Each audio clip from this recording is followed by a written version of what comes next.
আমার উপর বিশ্বাস আছে।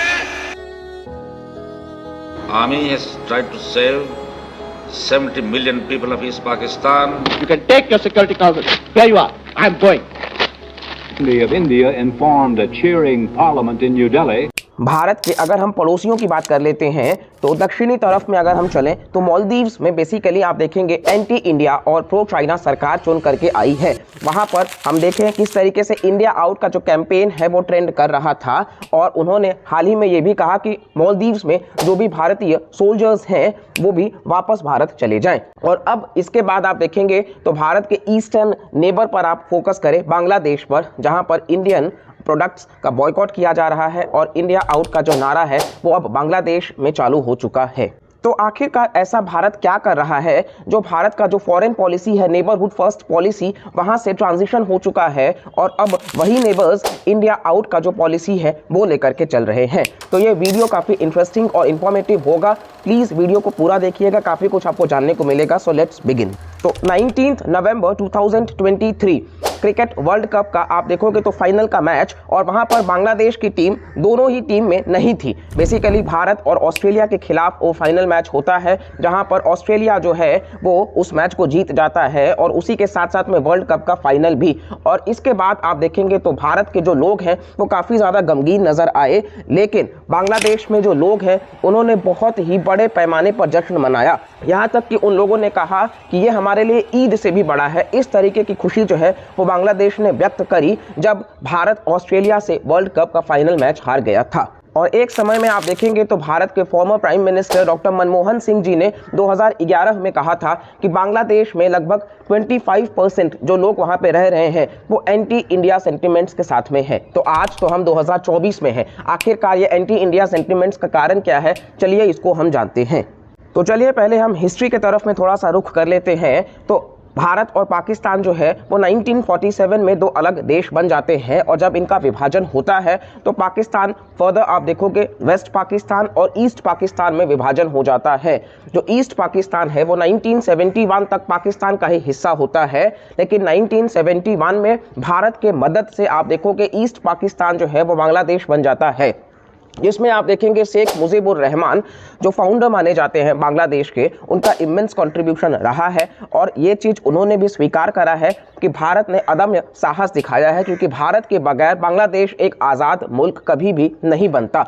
क्योंकि आप देखेंगे तो बेसिकली कई सारे डिफरेंसेस थे, इसको लेकर के हमने चैनल पर डिटेल्ड वीडियो करा है, बट स्टिल आप देखोगे तो एक लैंग्वेज था कि कहीं ना कहीं उर्दू जो है वो वेस्ट पाकिस्तान में है और बंगाली जो है वो ईस्ट पाकिस्तान में है। तो ये डिफरेंसेस के वजह से कहीं ना कहीं भेदभाव बहुत ज़्यादा था, तो बांग्लादेश का विभाजन हो जाता है।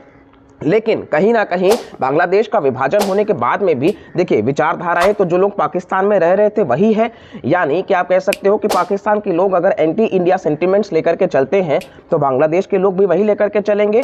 तो वहां पर आप देखेंगे कि भाई मुजीबुर रहमान जो है वो आगे बढ़ते हैं और इसी के साथ साथ में आज जो बांग्लादेश में आप लीडर देख रहे हो शेख हसीना, वो बेसिकली उन्हीं की डॉटर हैं जो चौथी बार चुनाव जीत करके आई हैं।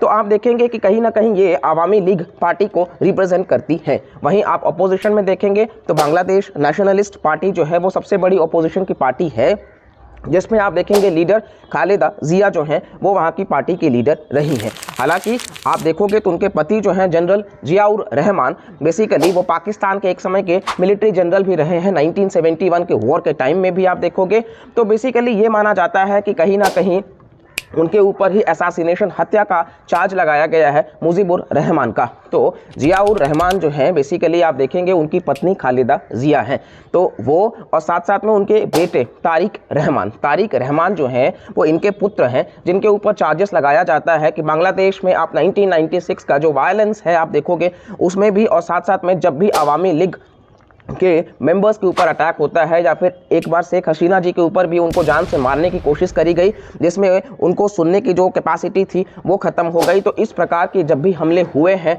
तो ये तारिक रहमान उसमें इन्वॉल्व रहे हैं। तो इस वजह से आप देखेंगे बांग्लादेश के कोर्ट ने यहाँ तक कि उनको लाइफ इम्प्रिजनमेंट का फैसला भी सुनाया है।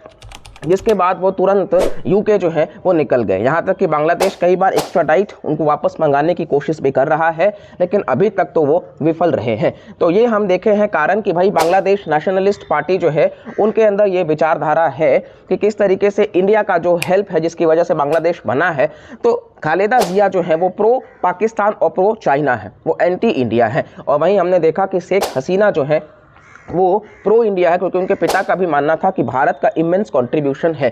तो ये हिस्ट्री एक रीज़न है, इसकी वजह से आज आप देखेंगे तो पिनाकी भट्टाचार्य जो कि एक कहीं ना कहीं सोशल मीडिया इन्फ्लुएंसर भी हैं बांग्लादेश में, आप देखोगे तो वो भी बॉयकॉट इंडियन प्रोडक्ट्स के नारे लगा रहे हैं और कहीं ना कहीं लोगों से अपील कर रहे हैं कि जिस तरीके से भारत ने मालदीव्स की इकोनॉमी को तोड़ने की कोशिश करी है टूरिस्ट के वजह से, तो बांग्लादेश से बहुत ज़्यादा टूरिस्ट सेकंड नंबर पे आते हैं बिकॉज ऑफ एजुकेशन, हेल्थ। तो वो कह रहे हैं कि भाई हम भारत को अप्रोच ना करें। यहाँ तक कि आप देखोगे तो ट्रेड डेफिसिट में बांग्लादेश है और ट्रेड सरप्लस में भारत है, यानी कि भारत बांग्लादेश को ज़्यादा गुड्स एंड सर्विस प्रोवाइड करता है as compare to Bangladesh Bharat को, यानी कि इस चीज़ में भारत एडवांटेज में है। आप अगर फिगर्स में देखोगे तो इंडिया एक्सपोर्ट करता है अप्रोक्सीमेटली 8 बिलियन यूएस डॉलर्स का 2022 तक का आंकड़ा अगर हम देखें तो, वहीं इंडिया जो है वो इंपोर्ट करता है महज 2 बिलियन यूएस डॉलर्स का। तो इस वजह से हम 6 बिलियन यूएस डॉलर्स के सरप्लस में चलते हैं। तो ये चीज़ भी बांग्लादेश को पसंद नहीं आ रही है वहाँ के ऑपोजिशन के लोगों को।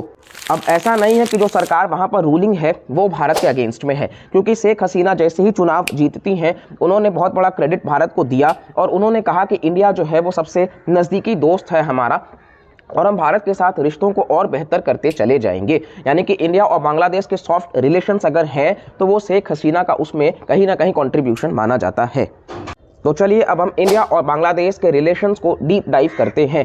तो इंडिया और बांग्लादेश आप देखेंगे साउथ एशिया रीजन में सबसे बड़े ट्रेडिंग पार्टनर्स हैं। इसी के साथ साथ में आप देखेंगे तो बांग्लादेश वो देश है जिसके साथ में भारत का सबसे बड़ा लैंड बाउंड्री है, लगभग 4096 किलोमीटर्स का, जहां पर आसाम, मेघालय, मिजोरम, त्रिपुरा और वेस्ट बंगाल जैसे राज्य बॉर्डर साझा करते हैं। और कई सारे ट्रीटीज भी साइन किए गए हैं इंक्लूडिंग गंगा और कुशियारा रिवर वाटर का। यहाँ तक कि आप देखेंगे तो 100th कॉन्स्टिट्यूशनल अमेंडमेंट एक्ट जो है उसके तहत भारत ने कुछ टेरिटरीज बांग्लादेश को और बांग्लादेश ने कुछ टेरिटरीज भारत को जो है वो सीड करे। तो इस प्रकार से दोस्ती चलती आई है।